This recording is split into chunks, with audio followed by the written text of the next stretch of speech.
সম্মানিত বন্ধুরা, আসসালামু আলাইকুম। কেমন আছেন? আশা করি সকলে ভালো আছেন। আমি আবারও চলে আসলাম বরাবর অন্যান্য ভিডিওর মতো একটি গুরুত্বপূর্ণ ভিডিও নিয়ে।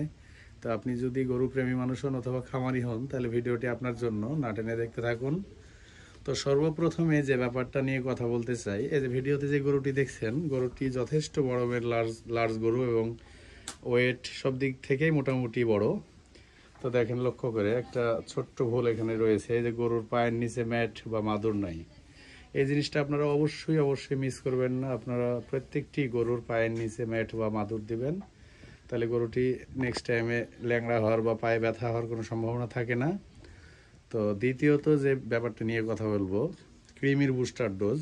আপনারা জানেন আমাদের দেশে গরু দুধ এবং মাংস উৎপাদন করতে গিয়ে 55% বাধাগ্রস্ত হয়। এর মধ্যে 40% বিভিন্ন রকমের কৃমি, যেমন গোল কৃমি, ফিতা কৃমি, পাতা কৃমি, সুতা কৃমি ইত্যাদি, কলিজা কৃমি সহ আরও বিভিন্ন স্তরের কৃমি বাস করে, যেগুলা একটি গরুর বডিতে প্রায় 40% অর্থাৎ 40% ব্লাড শোষণ করে থাকে। এবং পাশাপাশি যে মশা, মাছি, উকুন, আঠলি আছে, এরা মিলিয়ে মোটামুটি শোষণ করে থাকে 15%। তো এই সব মিলিয়ে পরজীবীতে একটি গরুকে 55% লসের মুখে ফেলে। তো আপনারা এটা থেকে যদি মুক্তি পেতে চান, অবশ্যই 3 মাস অন্তর অন্তর কৃমির বুস্টার ডোজ অর্থাৎ কৃমির ইঞ্জেকশন যেদিন দিবেন, যেমন এই গরুটিকে গতকালকে কৃমির ইঞ্জেকশন দিয়েছি, তো ঠিক গতকাল থেকে হিসাব করে 15 দিনের মাথায় কৃমির ট্যাবলেট করবে বডির ওয়েট অনুপাতে।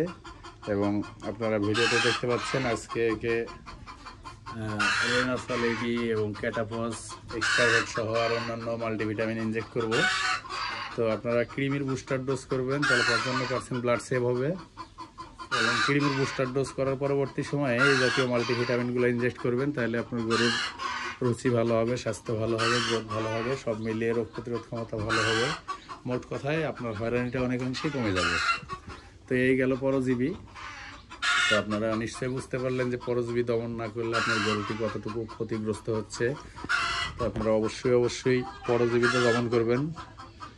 আর আরেকটি ব্যাপার আপনাদের সাথে কথা বলতে চাই, আপনারা গরুকে ম্যাক্সিমাম ক্ষেত্রে কি করেন, ভাত বা গমের আটা বা গমের চেলটি এই জাতীয় খাবার বেশি খাওয়ান। তো আসলে একটি গরু বলেন, মানুষ বলেন, যে বলেন, এদেরকে কখনোই এক শ্রেণীর খাবার বেশি মাত্রায় দেওয়া যাবে না, এতে ফুড পয়জনিং বা গ্যাস ফর্ম করে।